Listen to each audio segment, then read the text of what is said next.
Саламатсыздарбы, эфирде кайрадан маанилүү маек. Бүгүн бизде конокто коомдук ишмер Азимбек Бекназаров. Эфирден алыстабаңыздар.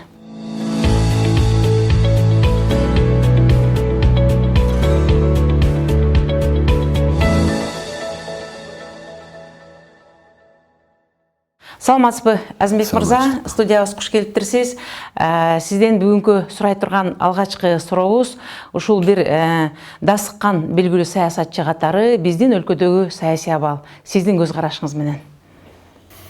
Бизде абал эми багы бийликтердин алмашуусу убагындагы өткөл мезгилде туруп атабыз.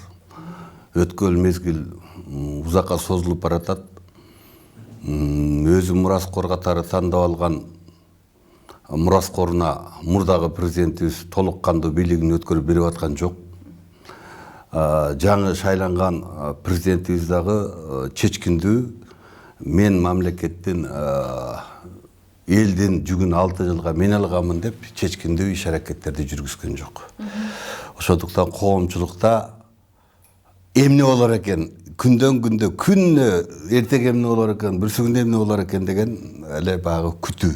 Парламентте эмне болот экен, тиги эмне болот экен, тиги эмне болот экен деп багы күтүү менен турган кези. Үмүтүн үзбөй. Кыргызда жакшы сөз бар эмеспи? Кыздын сыры төркүнгө маалым деп. Мен билишимче ушул саясат айдыңында бүгүнкү жаңы президент дагы жана экс-президент дагы сиздер болуп чогуу бир чөгүндөн чай ичип, бир дасторкондон даам сызган, мындан келди достуңар десем да жаңылышпайм. Ошол эки досуңуздун эл билбеген эмне сырлары бар? Мүмкүн кептин баары ошондо болуп жаткандыр. Мүмкүн экөөнүн бирөө мындай бир чечкиндүү кадамга барып, жол бошотуп дегендей, улусу кичүүсүнө, кичүүсү улусуна деген сыяктуу башында эмнегедир элге чоң үмүт арттырып бир жакшы эле бараткандай болду эле. Ал эми бүгүнкү күндөгү эки досуңуздун мамилеси чындыгында эле жогоруда сиз айтып өткөндөй элге табышмак болуп жатат. Эл билбеген эмне сырын билесиз эки досуңуздун? Мен эмес, экөөнү тең эле Кыргызстан элди эле жакшы билет. Көп жылдан бери экөө тең саясатта жүрүшөт. Бул ачуу чындык, тарыхый коор күндөрдө бирге жүргөн адамдар, үзөңгүлөш адамдар экөө тең эле. Элден жашыра турган эч нерсе жок. Болгону адамзаттын бул алсыздыгы дейбизби, же адамзатына таандык бир касиет дейбизби? Адамды бузган эки нерсе. Бул байлык жана бийлик. Сиз эки досуңузду өзүнчө талдап берип кетсеңиз, Алмаз Шаршенович жөнүндө биринчи өз оюңузду. Бүгүн экөөнүн арадаштырып, экөөнүн мындай эки бөлүп турган нерсе бул ушул бийлик менен байлык. Үй бүлөнү да байлык менен бийлик бузат. Бир туугандар да байлык менен бийлик бузуп келген. Бүгүнкү күндө Атамбаев бийлигин толук кандуу өткөрүп берип жатканы менен пендечилик кылып, сени мен адам кылгам, сен мен болбосоң ким элең дегендей кылып турган чагы. Экинчиден, Жээнбеков дагы мен Атамбаевдин саясатын улантам, мен колдойм деп убада берип шайлоодо ошентип жүргөн. Өзүнүн программасын ачык айткан эмес. Толук Атамбаевдин саясатын колдойм деген. Ошондуктан менин оюмча биринчи кезекте бул экөө тил табыш керек. Сен менин мураскарым катары муногу жол менен, муногу саясат менен кетесиң деп. Ал Сооронбай убакытты жаңы президентибиз убакытты өткөрө бербей элге кайрылыш керек. Парламентте чоң кайрылуу кылып, аяка чоң коомчулуктун өкүлдөрүн, депутаттарды отургузуп алып туруп, мындан кийин биз мындай жол менен мындай саясаттарды жүргүзөбүз. Муну оңдойбуз. Муну кеткен экен кемчилик мурдагы президенттин. Биз муну оңдойбуз. Буну болсо түздеп дагы улантып кетебиз деген нерсени ачык айтыш керек. Анан азыркы мезгилде булардын ортосундагы баягы эле кадр тандоо. Биринчи кадр. Мен адам коем, сен адамыңды алам, сен мен жаңысын коем, ушул менен эле алек болуп атат бүгүн. Орто жолдо анан баягы мурдагы бийликтен азап тарткан, баягы саясий заказ менен камалгандар чыгып, башка бир толкундар чыгып туруп, Сооронбайды шыкагандар да бар. Сени биз шайлоодо колдободук беле, муну мен дегендер да бар. Ошондуктан мен ойлойм, бул менин эки эски досум, экөө тең эски досум дейин, Булар да бизге окшоп, биз Атамбаевга окшоп, бул Сооронбай менен Атамбаевди эски достон болуп калбасын, мен ушуну каалайт элем. Бизге окшоп калбасын. Сизге окшоп, сиз жогоруда айткандай кийин бири-бирин эски дос деп айтып калбасын деген сыяктуу да. Андан көрүп экөө биргелешип бир ушу мамлекеттин элдин жүгүн көтөрүп жакшынакай жолго алып кеткен деген тилекти мен каалайт элем да. Биз эски достор деп калбасын да. Эми жанагы экөөнүн өзгөчөлүктөрүн айтып атасың. Атамбаевдин кетирген негизги кемчилиги өзүнүн ошол досторуна болгон мамилеси. Сыртта дагы, ичкиде дагы. Мына Атамбаевди бийликке алып келген өзөңгүлөчтөрү кайда жүрөт бүгүн? Жарымысы түрмөдө жүрөт. Жарымысын болсо самозванка жарымысын болсо мага окшогондорго иш козготуп койгон, Калпайттын соттанымы деп ушак айыңдарды мет. Сооронбайдан башка аны дос деле калбаган. Эми бүгүн Сооронбай менен тирешип месиз, ада эч ким калбайт. Сырткы саясатта президенттер менен да жакшы мамиле түзө алган жок. Ушул элерде канды Абияке деп барып Турцияда сүйлөп жүрдү да кандай эмне болду акыбалысы. Вот мамлекет башында президентке мен саясий туруктуулукту каалайт элем. Сооронбайга Атамбаевдин ушул кемчилигин кетирбе. Бир убактарда жүргөн саясий өзөңгүлөчтөрүң менен президент болосуң, башка болосуң, кас болбо. Колдон келсе кеңешин ук, колдон келсе чогуу бирге жүр деп. Вот биздин президенттердин кемчилиги, Акаевдин да, Бакиевдин да, Атамбаевдин кемчилиги так ошол. Өзүн бийликке алып келген өзөңгүлөчтөрүн душман күткөндө болду. Мына ошону Сооронбайга айта албасын. Мен билгенден Сооронбайга караганда Атамбаев багы мындай революциялык духу бар, багы күрөшө билген саясатчы, Сооронбай экөөнүн айырмасын айт дегениңен айтып атам. Сооронбайга караганда толеранттуу, мамиле түзүп, аяк бияктөй мамиле түзүп келген, тарбия көргөн, ошондой семьяда өскөн адам. Бирок чечкиндүү күрөшө албайт. Чечкиндүү кадамдарга бара албайт. Акыркы күндөрү угатам, мен барам, мен досторума карабайм, тигине экенине карабайм, мен күрөшө алам деген сөзүн эки жолу көрүп калдым телевизордон. 2005-жылы Курманбек Салиевичтин сөзүнө коёндой окшош. 2005-жылы Курманбек Салиевич 25 мартта площадьта менин жанымда туруп ушинтип айтты эле. Мен бир дагы туугандарымды бийликке алып келбейм. Мына 3 айда көрөсүңөр, бир да досума карабайм деп. Бирок иш жүзүндө кандай болду? Ошондуктан Сооронбай ушундай убадалардан этият болсо, эми үчүн Сооронбайдын бир туугандары Сооронбайга чейин эле башы көтөрүлүп калган адамдар. Чейин эле депутат. Эми үчүн алар, мисалы Асылбек, алар үчүн ошо агам да мыйзам боюнча, конституция боюнча жол бар.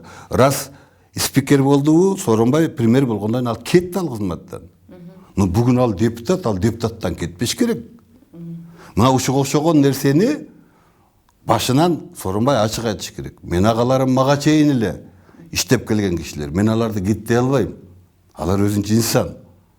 Бирок мен күч структураларына, же болбосо жанагындай сот, башка органдарга, же бир жакын чоң кызматтарга өзүмдүн үй бүлөмдү жаңыдан, же шопурларымды, же кеңешчилердими, жардамчыларымды алып келип туруп, мамлекеттик чоң кызматка койбойм деш керек эле. Ошонсо жарашмак. Эми бүгүн ошол мурдагыдай эле кылып алып туруп, Асылбек кетсин деп атканы мисалы мен колдобойм. Асылбек ага чейин эле саясатчы, канча жолу депутат болду. Эми үчүн ал кетиш керек экен. Андан кийинки сурообуз, сиз жогоруда айтып кеттиңиз, азыр булардын күрөшү кадр маселеси болуп атат деп. Бул коомчулукта бүгүн социалдык сеттерде кызуу талкууланган нерсе, бул бүгүнкү премьер-министр Сапар Исаковдун турган кызматы, анын жасаган иштери жөнүндө бир топ каршы пикирлер болуп жатат. Анын 50% ал кишинин бүгүнкү жасаган иштери жыйынтык бербей жаткандыгы болсо, ал эми 50% Атамбаев буну кызматка алып келген деген сөздөр айтылып жатат. Анын ичинде бүгүнкү күндө 2X жана бүгүнкү президенттин кайым айтышуусуна себепкер ошол премьер-министр деген дагы ойлор айтылып жатат. Бул боюнча пикириңиз кандай? Эми мындай да, 10-жылы элдик революция болгондон кийин биз парламенттик башкаруу системасына кирдик. Тилекке каршы убактылуу өкмөт кеткенден кийин 1 жылга жетпей эле ошол убактылуу өкмөттүн айрым мүчөлөрү, ушул жаңы президент Атамбаевдин айтканын аткарып, кайрадан авторитардык жолго кирди. То есть парламенттик системаны муунтуп анын ордуна кайра эле президенттин айланасында келди. Мына ошол парламенттик системабы парламент башкарат деген Келдибековду жасалмай иш менен камашты. Так ошол убакта чоң ролду ойноп беришти ошол эле парламентте отурган фракциянын башчылары. Ошол эле Нарымбаев бүгүн түрмөдө отурат. Конституцияны бузушту да бардык нерсени Атамбаев калып беришти. 11-чи, 12-чи, 13-чи, 14-чи, 16-чы жылга чейин тышкы саясатты да алып берди конституцияны бузуп. Өзүңөр айткандай премьер-министрди Сапар Исакымбетов бардыгын Атамбаев тандап келди президент. Муну деген парламент тандаш керек да. Ошондуктан Сапар Исаков болобу, ага чейинки премьер-министрлер болобу бардыгын президент тандап келген. Парламенттер жөн эле нотариус катары колун көтөрүп, ким да барса ошого макул болуп отурушту. Болбосо бир мисал, мына Жолдубаеваны 105 депутат ушуну апарып ушуну генеральный прокурор кыласың десе кылып берди. Бир күн прокуратурада иштебеген кызды. Ошо Атамбаев да катчы болуп отурган кыз. Ошондо ушул 105 депутаттан бирөө чыгып, мунун опыту жок экен, стаж жок экен, элден мурун прокуратурага тергөөчү помощник район болбойбу, анан көтөрүлбөйбү деген сөз айтылган жок. Кечээ ошол эле 105-и кайра мына жаңы президент айтты деп кайра эле ошону бошотуп атат. Ошо тажрыйбасынын жоктугун көрсөттү ал. Бул эми ошону айтып атам, ошого ким күнөөлүү? Ошол депутаттар күнөөлүү да. Ошондо бирөө айткан жок да, сен ушуну мен алып келип атасың деп. Орто жолдо система, мамлекет кыйналып атат да. Мыйзамдуулук Кыргызстанда өлдү да. Мына ошого жол берген депутаттар бүгүн ошол бир крайносттан экинчи крайностька өттү. Азыр ошол Асылбектин айланасындабы же азыркы жаңы президенттин аркасына кирип алып эле Атамбаев эмне десе ошондой кылгандай, азыркы жаңы президент эмне десе ошондой кылгандай саясат кылышып атат. Да Сапарды алыш керек деди, алабыз деп атат.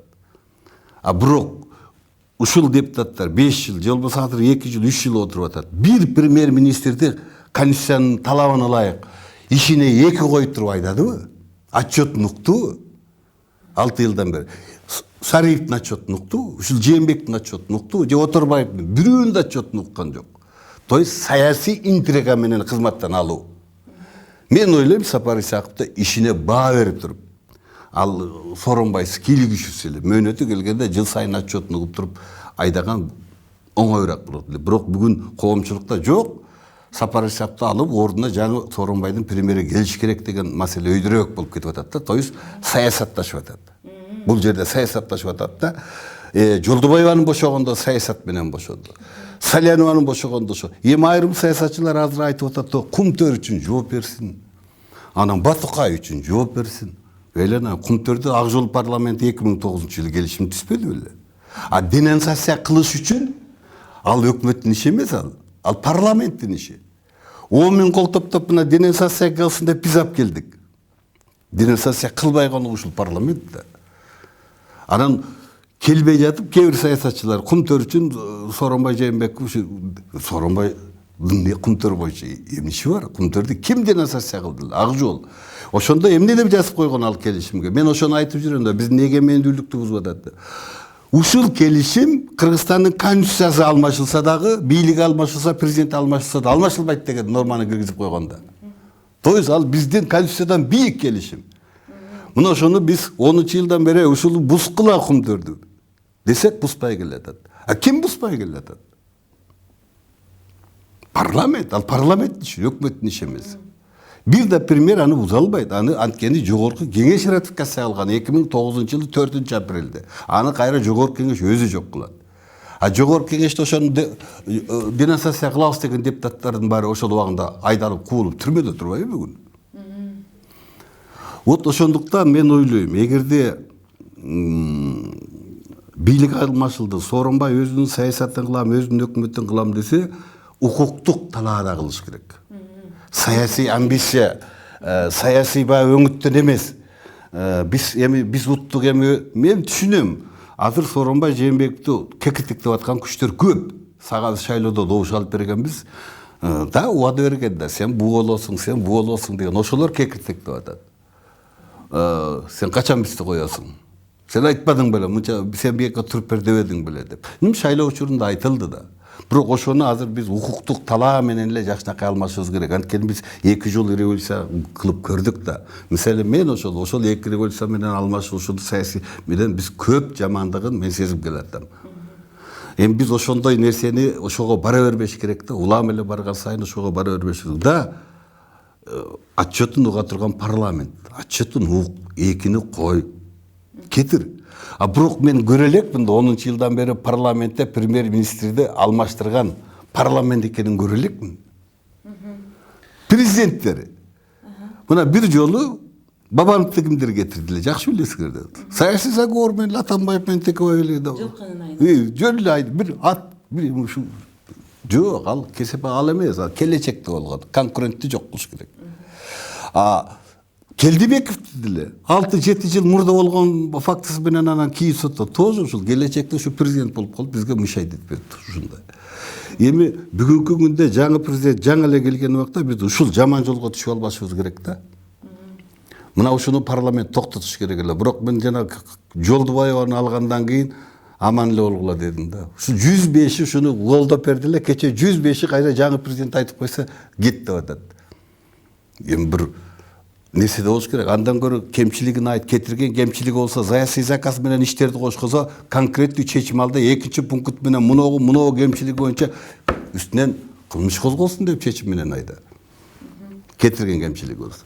Ошондуктан мен ойлойм, да, естественный, конечно, бардык дүйнө жүзүндө бар, президенттер алмашкандан кийин өзүнүн командасы келиш керек, өзүнүн премьер-министри келиш керек. Бирок биз парламенттик өлкөдө жашап атабыз да. Өкмөт толугу менен конституцияга ылайык азыр парламенттин колунда да. Отчет берет ошого. Өкмөттүн мүчөлөрүн өздөрү шайлайт, өздөрү бошотот. Президент болгону 3 министрликке гана ошону көрсөтөт. СМБнын төрагасын көрсөтөт, МВДнын төрагасын көрсөтөт, коргоо министрин көрсөтөт. Болгону көрсөтөт. Кадр. Калганын баарын эми ушул партия өзү көрсөтөт да.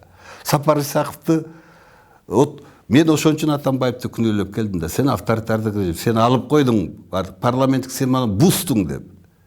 Мына сага интервью берген билесиң. Мага чейин сен Өмүрбек Чиркешевден эме алсаң, ал айтыптыр, да биз Атамбаевга бердик деп сен мага ушинтип суроо бергенсиң. Ал алма биз кичинекей абрикоспуз, анан биз Атамбаевга ошон үчүн сырткы саясатты бердик, миттик деп айтты деп сен мага суроо бергенсиң. Ал менин эфиримде бар. Барбы? Мен айткам, мен Текебаев менен Атамбаевдин чөнтөгүндөгү нерсе экен Кыргызстандын бийлиги. Конституция бар бизде, кантип шайланат, кантип бошойт. Биз ошону сакташыбыз керек деп. Мына ошол сыңарындай мен айтып атканым ошол бардык нерсе биз ушул укуктук талаада, мыйзамдуу талаада бийлик алмаштырып, жоопкерчилиги мыйзамдуу талаада, укуктук негизде баягы жоопкерчилигин таап, ушундай чечимдик кадамдарды жасаганга үйрөнбөсөк, ушул кейпибизден оңолбойбуз, 30 жылдык кейпибизден. Сөзүбүздүн акырында Азимбек Анаркулович, мына дагы бир ушул коомчулуктун пикирин сизге айтып өтөйүн. Мүмкүн сиздин да жеке оюңуз бардыр. Бүгүнкү эки ажо менен жаңы ажонун, эки ажонун ортосундагы ажырым пикир келишпестик бул күтпөгөн нерсе. Ошол Алмаз Шаршенович башкарып турган 5 жыл убакыттагы коррупциялардын ачылышы, аны атайлап эмес, кокустуктан эле ачылып, ошо көрүнүп, ошол жерде оор койгон коррупциялардын чыгып калышы ушул жаңы президентке жакпай калды. Ошонун негизинде булар пикир келишпей жатат деп. Буга бир пример мына кышкы убакта жарылган ТЭЦтеги окуя, андан элдин кыйналгандыгы жана бардыгы ачылып отуруп, ошол бир 600 сомдук нерсени $600 сатып алып, ошону колдонушканы, негизи эле жанакы самолеттун түшүшү, бул жерде дагы көп нерселер бар. Бул эми элдин ою. Айтып жатышат, ошонун негизинде бүгүн эки президент пикир келише албай атат деп айтып жатат. Бул боюнча сиздин пикириңиз кандай? Мен башында айтпадым, байлык менен бийлик талашуудан келип аткан нерсе. Жакын арада бийликти экөө бөлүшүп бүтүрөт. Мынага пример мисал катары мына Сүйүнбаевдин кайра бийликке келиши болду. Болот Сүйүнбаевди мына Финполго алып келдик. Эми башкы прокурор сен кое бер дейт. Экөө таап алат, бөлүшөт. Мына азыр бийлик бөлүшүү болуп атат. Ошо эки экс-президент менен азыркы президенттин ортосунда бийлик бөлүшүү бүткөндө баары тынчыйт. Аны мен сен айтып аткан коррупция маселеси жок. Коррупция маселесini кылы да кыйшайган жок. Бул улана берет. Эми үчүн дегенде ушул сен айтып аткан тесттеги маселени Абсамат Масалиев, Орозбек Дүйшеев деген депутаттар Айдар ташыйт экен көмүрдү Казакстандан деп. Андан кийин Максим ташыйт экен деп. Бул мурда эле айтылып келген нерселер. Ошол эле система уланып, кийин Атамбаевдин жакындары ошол көмүр ташуунун кожоюну болуп келди. Бул бизде 30 жылдан бери турукташып отуруп калган коррупциялык система. Коом буга ушуну бир сындыралы, ушуну жокко кылалы деген аракет болгон жок 6-7 жылдын ичинде. Азыркы жаңы келген бийлик Сооронбай Шарипович өзүнүн командасын түзгөндө дагы ага кол сала албайт. Эми үчүн дегенде бул СДПКнын иши. Азыр мунун командасында ошо мурдагы эле бийликтегилер келет. Жаңы космостон эч ким деле келбейт. Көз карандысыз, баягы жүрөк эркен, сөз эркин, ой эркин саясатчыларды Сооронбай Шарипович алып келе албайт. Мен ишенбейм ага, ишене албайм. Алып келе албайт андайды.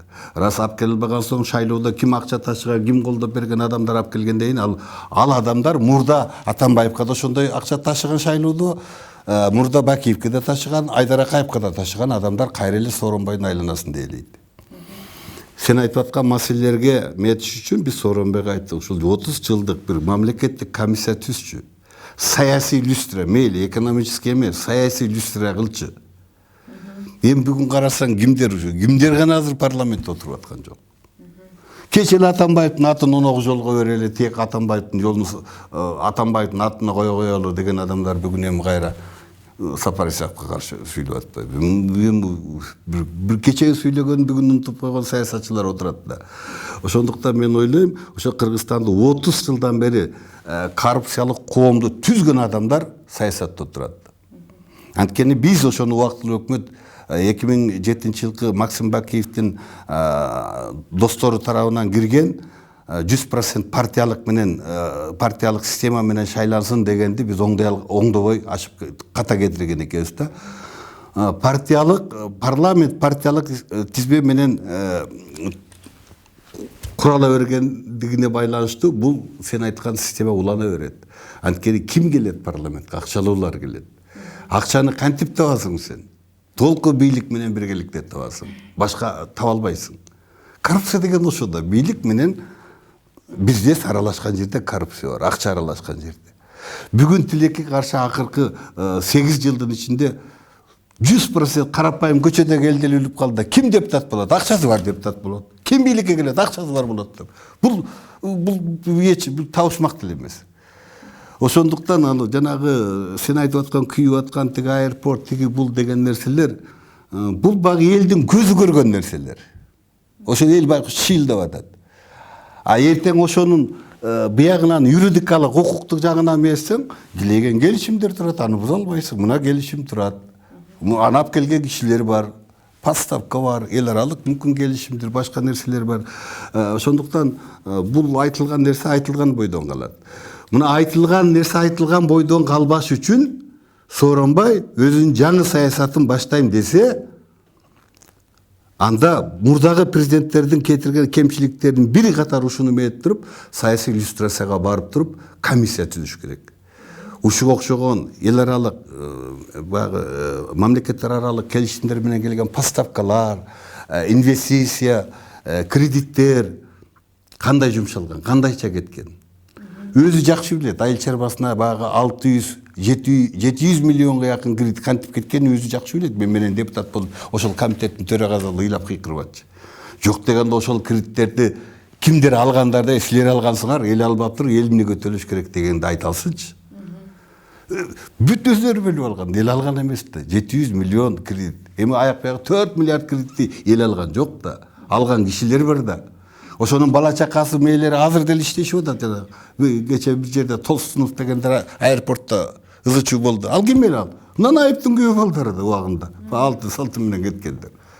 Мына ушуга окшогон системаларга Сооронбай кол сала албайт. Эми үчүн дегенде андай командасы жок.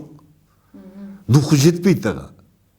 Азыр өзү башы ийген ушу генеральный прокурор менен Эсенбунун төрагасын толук кандай өзү көрсөтө албаган адам ушундай коррупциялык системага кол салат деп атасыңарбы?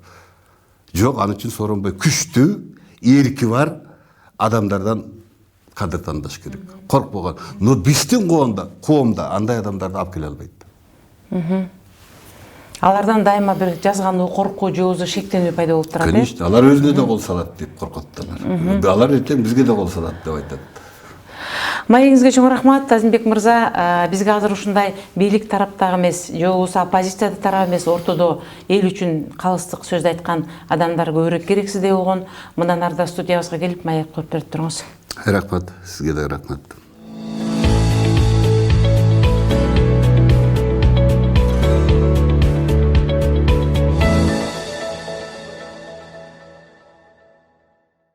Ушуну менен маанилүү маегибиз соңуна чыкты. Сиздерге бүгүн коомдук ишмер Азимбек Бекназаров келип маек куруп берди. Берүүнү мен Үмүт Мукамбетова алып бардым. Кайрадан кездешкенче саламатта болуңуздар.